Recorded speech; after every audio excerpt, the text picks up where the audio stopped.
Hello, guys, and welcome to Indiana Sports Connection. I am your residential anchor, Aaron. Thank you so much for joining me today on this Friday live stream edition of Indiana Sports Connection. Thank you so much for being here. We're going to talk about the Hoosiers basketball team. And, I was watching that game last night, and I was getting super tired because it was snowy outside, and I really wanted it to be just a smooth game from beginning to end. I watched the beginning, and I'm going to tell you the truth. I lost a little bit of interest because I'm like, Indiana, they came out, they played really well. They were really well, and it was what we really wanted to see. And then what happened? It was like the Mike Woodson team personality just like took over this team, and we see it. We see it week in and week out with, let me take this off of here. We see it game in and game out with these Indiana teams, just not being able to consistently perform at a high level. And they come out in this game, they get out to like a 21-4 lead, and then just pretty much, and after the first 10 minutes of the game, it was just such a lackluster, awful effort that we watched on defense. I mean, in multiple guys, the blame can go around. Galloway played an awful game. He only played 15 minutes in this game, played awful, turned the ball over, drove the ball in, got up in the air, had nowhere to pass the ball. I mean, the blame in this game goes around to everybody except Bryson Tucker and Miles Rice. When the game started, I thought, this is great. Miles Rice, he's shooting threes. He made a couple of threes to start the game, drove the ball, and our team looked, I mean, you could see it in their eyes. They were like locked in on defense.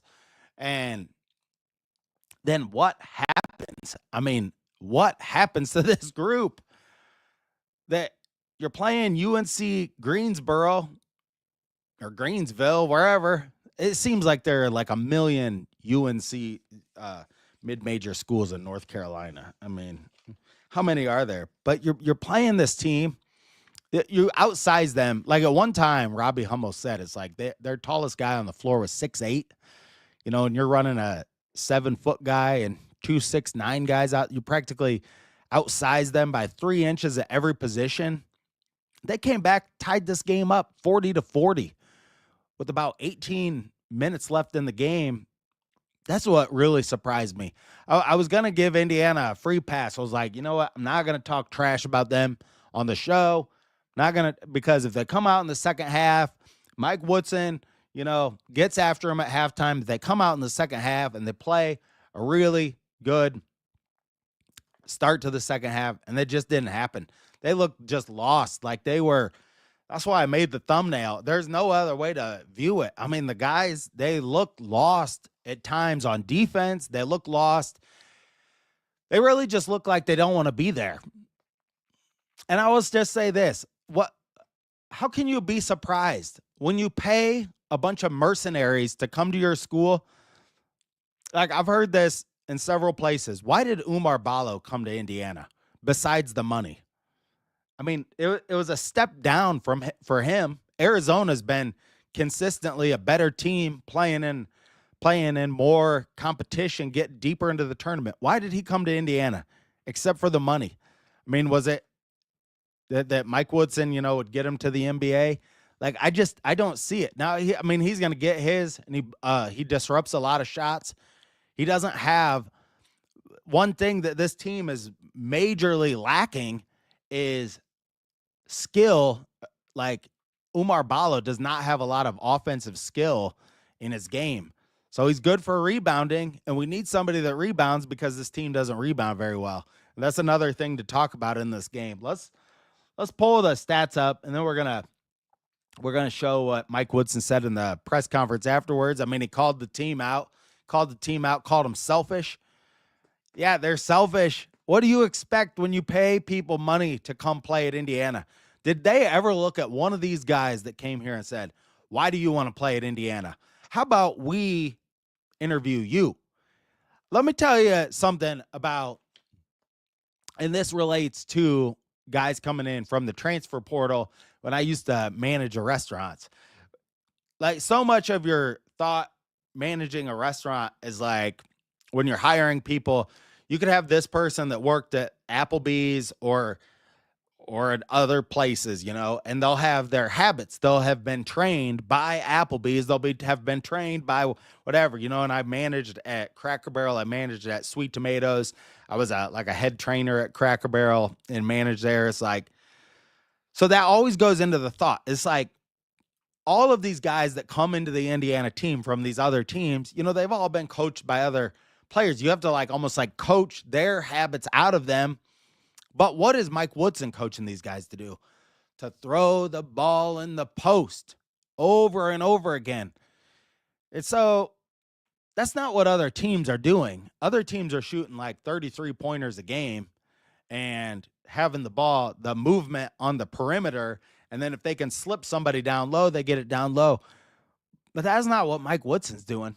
I mean, this is station to station offense. We get the ball into the point. We put it over to the wing. And then this guy stands here. Oh, can I get it? Can I get it in the post? Oh, is he open? I went back and rewatched the entire game, but I had to rewatch the first possessions of the second half. They tried to get the ball in the post 5 times in a row, and every one got turned over. So you can tell clearly that's what the team is being coached that way. The game plan coming out in the second half was get the ball down low, get the ball down low. While I agree that a lot of teams, their system can be to get the ball down low, but it's how do you do it? You can't, and go back and rewatch this game every single time. I mean, the guys run down the floor, they go stand in the corners. There's no motion. Do you know how easy it is to guard a guy who's not moving? It's really easy. I'm going to just tell you, it's really easy to guard a guy who's not moving at all. And this is not going to change. This is Mike Woodson's system. And it's just utterly flabbergasting and just terrible to watch. I mean, the team is just not performing at the level it needs to. Let's pull these stats up here. And yeah, so you can see, I don't know if you can see those very well, but I mean, Tucker ended up saving the team in the second half. I mean, when we couldn't get the ball down low and we looked entirely in desperate times, once we were turning the ball over, trying to get it down low. Bryson Tucker comes into the game and knocks down some mid-range shots that really won the game for Indiana. And thankfully that freshman is on the team, or else we very much probably can lose this game. And it wouldn't be surprising because the effort level was just not there. The effort was just not there tonight. And I hate to see that be. I don't want to start saying that they need to fire Mike Woodson this early in the season, but yeah, this has to be it for Mike Woodson. I mean, it's just clear how he coaches, the experience he has. It's just not getting better fast enough. And I don't know. I just don't know. You don't see any difference in the play. You see long, lackluster areas. Let me take that off of there. But that's what you see. You see long time periods where they either don't score the basketball at all, or it's just a complete struggle. And they're trying to get the ball into the post, and it's station to station. I mean, this offense is just not fun to watch. I wrote down it's like a one-stage offense. I mean, there's only one stage to it. I don't know. I don't want to start saying what plays they should run and anything, because the coach is going to run the plays that he wants to run. Bryson Tucker is lucky he got on this team because he got on the right team because Mike Woodson loves the mid-range game, and this guy has some mad mid-range skills. But I don't want to be all doom and gloom. I'm more pumped up for the football game tomorrow night, and that is going to be huge. And we'll talk about that in just a second. I got a couple more things to talk about the basketball game here. But yeah, tell me what you think in the comments down below. I don't really feel like ripping on the team entirely. It was UNC Greenville and whatever, but the rebounding is awful. How you just can't rebound when you're that much bigger than everybody and you can't rebound. There's a clear problem there. The free throws have been much better, but Indiana is still shooting the ball. Their 3-point percentage is still like 335 in all of college basketball. So, yeah, it's not good. I mean, it's just not good. These same issues seem to just be pile up like every single team, every single time for every single Indiana team year after year after year.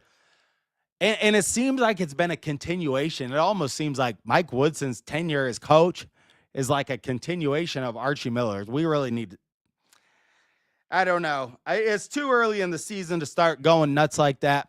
But this team is not going to be tested till deep into January. And it's just not a good sign. Like, we're underperformed. Like, Mike Woodson doesn't have job security. That's why we're not going to play any good teams. So, like, we have this tournament coming up against Louisville, and that is the team that is really could take it to us in the way that they could hit a lot of threes. Louisville, by all real metrics, if you look at their players and they look at our players across the board, we're better in every aspect. We're better at but they're going to shoot 33s in the game, and we're not going to shoot that many.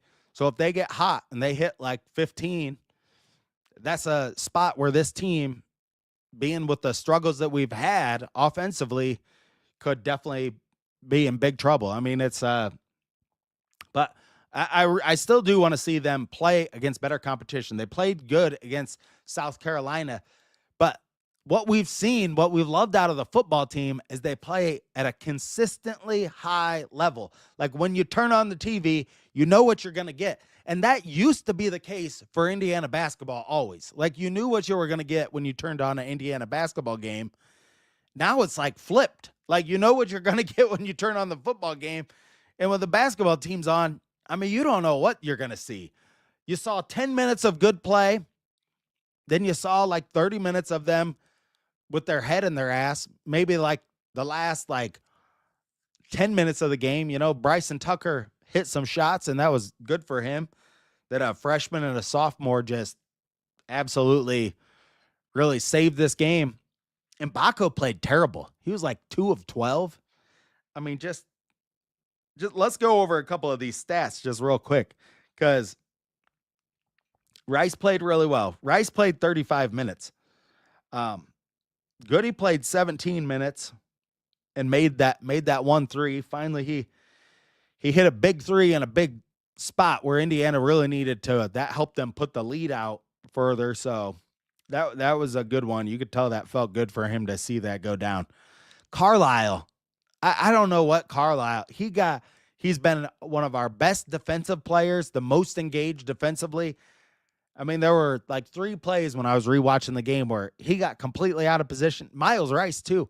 I mean, that guard, the guard for them, is it Giles or Polite the third? I mean, he drove right around Miles Rice on the baseline, just dipsy doodled right in for a reverse layup. Nobody came over to help. I mean, I don't have that clip right here, but it's like, you're just like, wow. I mean, God. And I mean, there are times like Renew just does not slide over and help on defense at all. He is not reliable. Now, Ballo to me looks like he does not want to be playing basketball here at Indiana. That's just my personal take. I mean, tell me what you think. We bought this guy. He's making a lot of money, and he just doesn't look like he really gives a shit.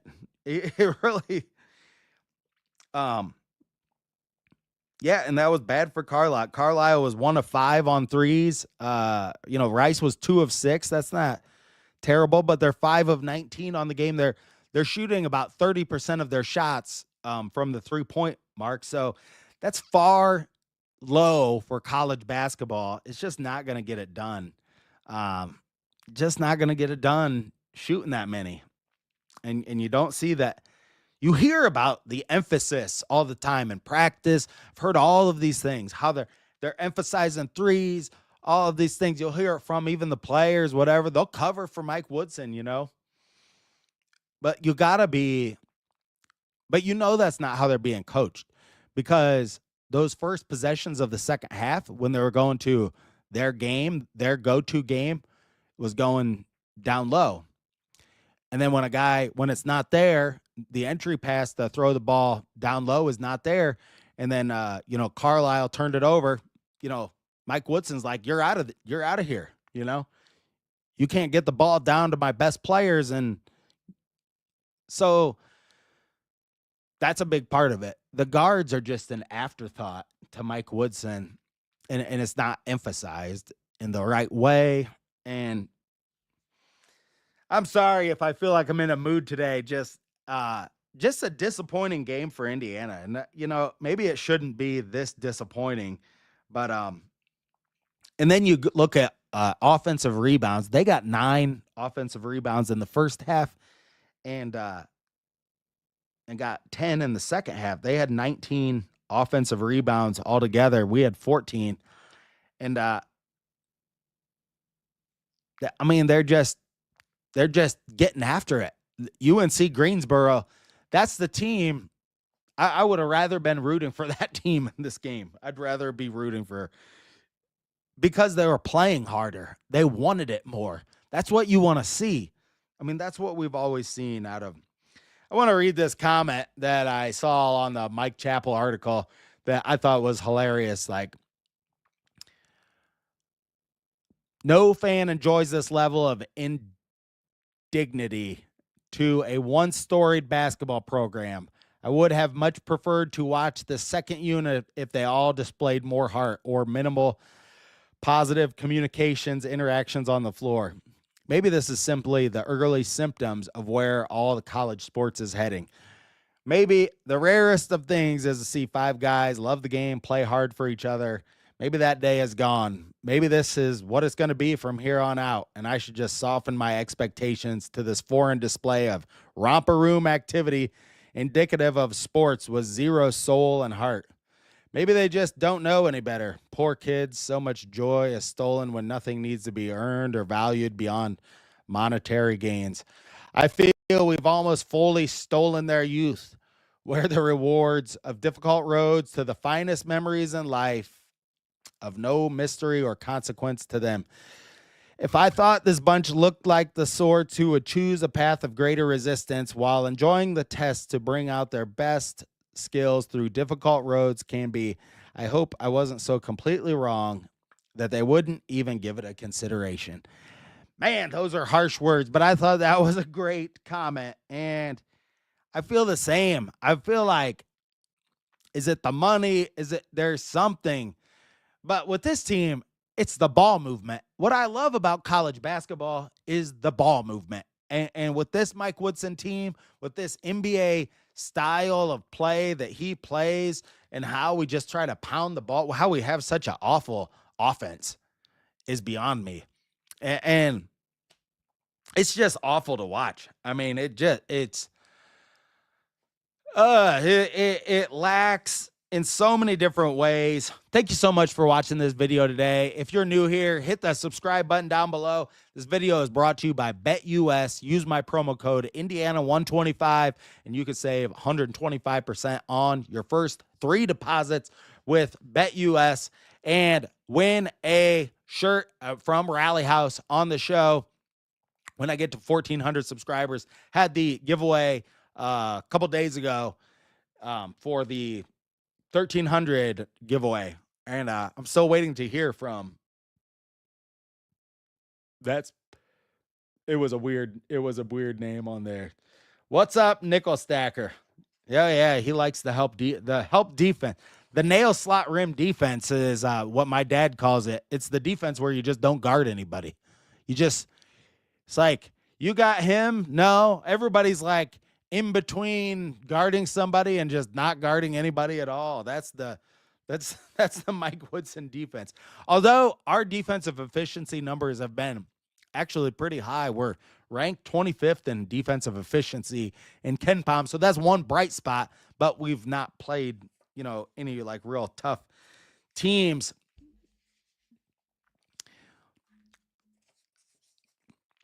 But here is my take on, really long term, how you would make Indiana basketball better.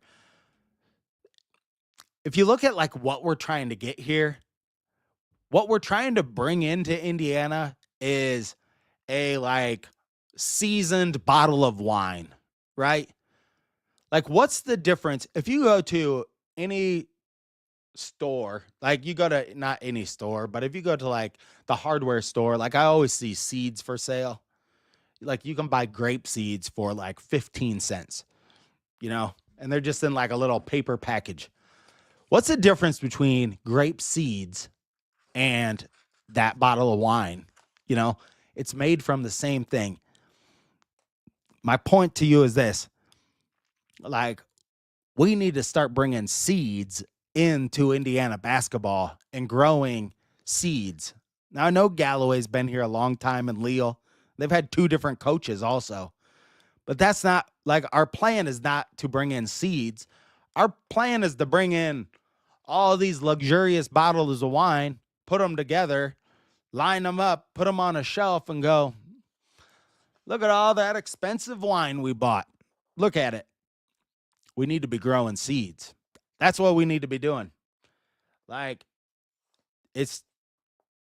I just watched a thing like about, and I hate to bring him up, about Painter at Purdue.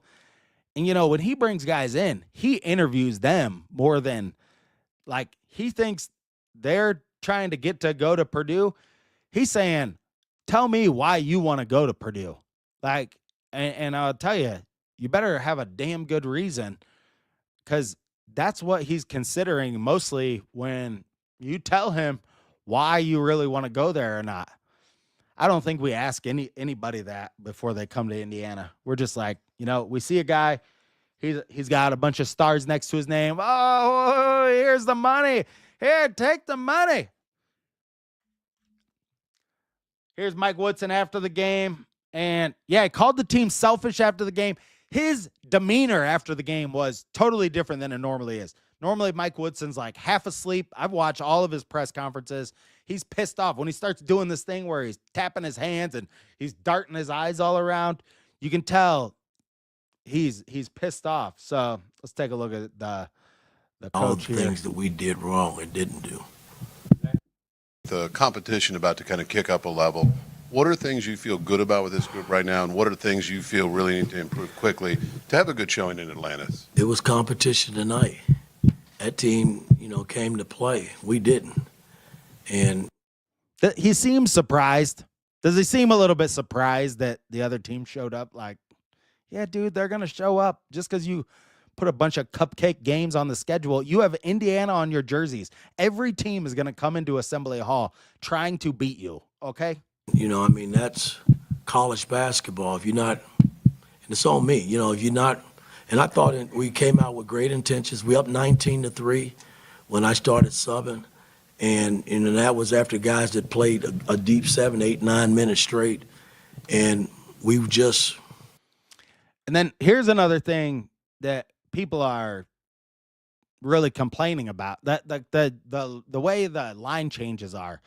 Like, in 2 separate ways, he brought in 4 guys in a matter of, it was like 30 seconds or something like that in the game between, and all of a sudden he had this real weird lineup out there. And even Robbie Hummel said, well, what's he trying to do? Like, is he trying to, he's trying to give this lineup a go. And at that point we were way ahead, but it just really came back to bite you in the ass though.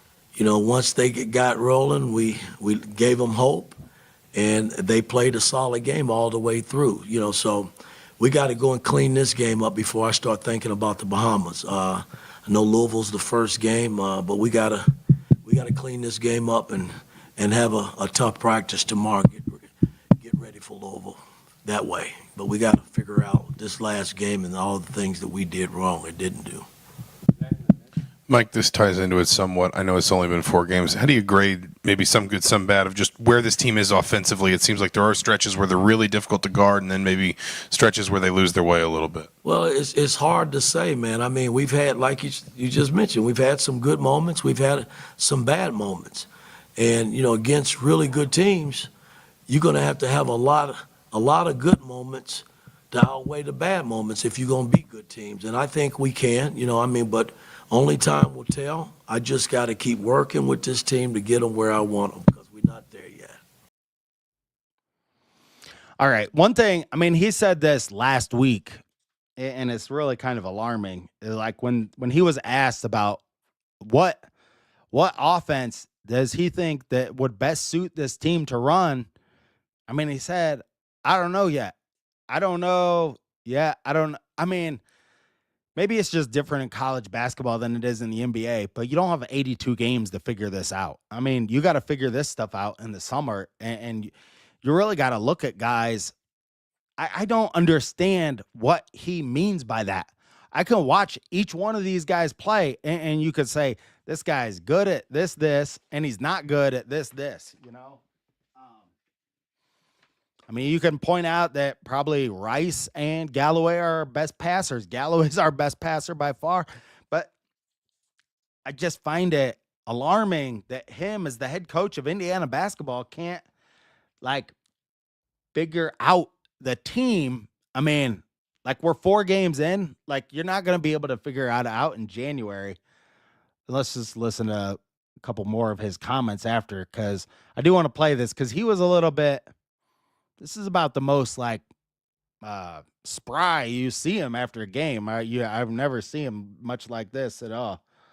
Yeah, Rice is playing great, and he's hitting 3-pointers. But is he being told not to shoot from the outside? He shoots some threes early, and his comments after the last game, the South Carolina game, that's what kind of makes me think that they're being told not really to get the ball inside. And yeah, I believe that too. Tucker he's getting his way into the starting lineup. And yeah, that kid, nobody was talking about Tucker at all in the offseason. And this guy has turned out to be, it just goes to show when we talk about all this stuff before we see these guys play, even Luke Goody, I thought he was much more capable player than even watching him on the floor. Just physically, I think he's more slight build than I thought he was. It's just little things like that you think a guy until you watch him more consistently, and you can see more of what they're able to do or what they're able not to do. Yes, and then Daniel. And when you say that, are you pleased with the progress you made, or do you feel like the bad has outweighed the good at times? No, I didn't say that. No, I'm asking. I'm very pleased. Yeah, compared, seeing where we started when we first got together this summer to where we are today, it's been a lot of progress, without a doubt. But again, we have a long way to go, man. My whole theme has always been we take it a practice at a time and a game at a time and see where it leads us, man. But tonight, I got to give this Greensboro team a lot of credit. They played hard. I thought they played harder than we did. We didn't play hard, and that's unacceptable. That's on me. Daniel, then Todd. Yeah, on Miles Rice, when you see somebody who has the highs he has, is he almost someone you're harder on at all? Man, I just coach. If he's in the way sometime not doing what he's supposed to do, then I'm tough on him. That's just coaching. I love all the players on my team, but I got to coach them too. Todd, then Jim. Bryson Tucker obviously gave you a big lift when you needed it. What part of his makeup made him prepared to be the one to be the guy who kind of rescued you a little bit? Well, again, I had to go somewhere. We struggled a little bit off the bench. Gallo was a little slow tonight.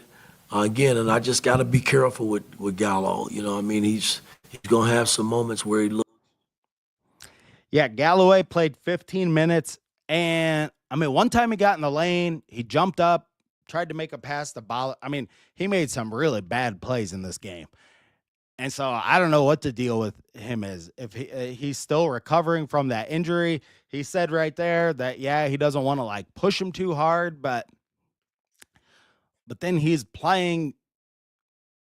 I mean, he's in these games. I mean, you saw him play a really good game, have like 8 assists at the end of the the 2 games ago. So, a little bit baffled. Maybe he had a setback. Cups and Ja'Kai Newton, they didn't play because of injuries. Hatton got in the game for like just a brief second. But I think the main guys that really need to, like Malik Renew, and I know I am hard on him, but just he is not a good influence on the guys around him. That's what I see out of him. He doesn't help on defense. He only knows what to do, and he goes to the same move so often in the offensive game. It seems like he's like almost, I don't know if he does this just when he's playing against lower competition or because you got to think, Renew, he looked great. Like last year against UConn, he scored like 26 points in that game and really moved the ball inside. But in this game, his footwork was a mess, and he tried to just run over a guy, like bowl over him a few times, and didn't really try to use his feet to work his way down. And normally he's really good at that. So I don't know what is going on with him. I mean, you're playing against lesser competition. Like he didn't go to a spin move. He looked lost. And a couple of times, like guys got in his way, and I thought he was going to get an offensive foul on one of those where he looked like he was frustrated and was just going to like try to bowl over the guy in front of him. It's not basketball. That's not basketball. Bryson Tucker is the biggest bright spot on this team. Tucker and Rice. I mean, those guys. But let's talk about the football game. Hoosiers are going to get it done against Ohio State. I'm going to tell you, they have the advantage at the quarterback position. I do think that Curtis Rourke and then Ohio State, they are shuffling now. It's their left tackle, their left guard, and their center have all been moved. Can Indiana, will they take advantage of this in this game? That's going to be what it comes down to, in my opinion. They got to run the ball. If they can stop Ohio State's run, and Ohio State's line can't really block Indiana up front, and Indiana can make them just have to throw the ball to the outside, and it's more predictable. That's the thing. Where it'll be hard to stop Jeremiah Smith and Egbuka is if they're running the ball and then they can throw the ball off of that. If we can stop their run and get ahead. Remember, Indiana has been able to put pressure on teams by getting ahead of them early. Could they do that to Ohio State? I mean, most people, I've not heard anybody say that was what would happen in this game, but that's what Indiana's done to teams.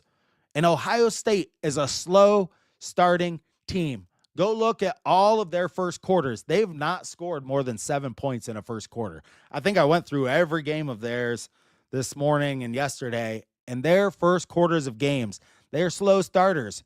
So could Indiana jump out and get a lead on Ohio State and then hang on? I think that's our best chance. I think either way, like I don't see Ohio State jumping out to a big lead, but somewhere in my brain, I think, they've done that to Indiana so many times over the years, like jump out to a, big lead and then, and we have been close. I'll tell you, like 2015, I rewatched the game the other day with Sudfeld, and when we had Howard at running back, we almost beat them that year. We had a few almost years. The year with Penix, this is almost like our redo a little bit because, the year with Penix and they had Justin Fields, to me, that was a much better Ohio State team than this one is right now. I think Fields was just a better college quarterback than what Will Howard is. And I think they had they had better defensive players on that team. Now we get another shot at this. We got a better coach. We have a better coach team. We have a much better defense. Indiana's defense is what I believe has made the biggest difference this year. And I don't think they get as much credit, but Pons, Ashbury, West, Kamara, Farrell, I mean, these guys, and Aiden Fisher, they played well all season. There's no reason to think that they don't get it done in this game. I believe it's like Jeremiah Jones, he got knocked out of the Michigan game for targeting, so he'll be back in this game late. But oh, I am so excited for the game. Can't wait to see how this is going to happen. Yep, beat them in 1987, 31-10 that year. That was the year my sister was born. I was like 5 years old then. So, no, I did not watch that game, but I did watch the highlights to it the other day. Love those classic old uniforms with the little holes in it. And, oh, my God, the bulky shoulder pads back then. It was fantastic. But the Hoosiers, I got a three-way parlay on Rourke to go over 300 yards for them to cover the spread. And what other part of it? There's three parts of it. But thank you so much for joining me on this episode of Indiana Sports Connection. Until next time, stay classy out there, Hoosier fans.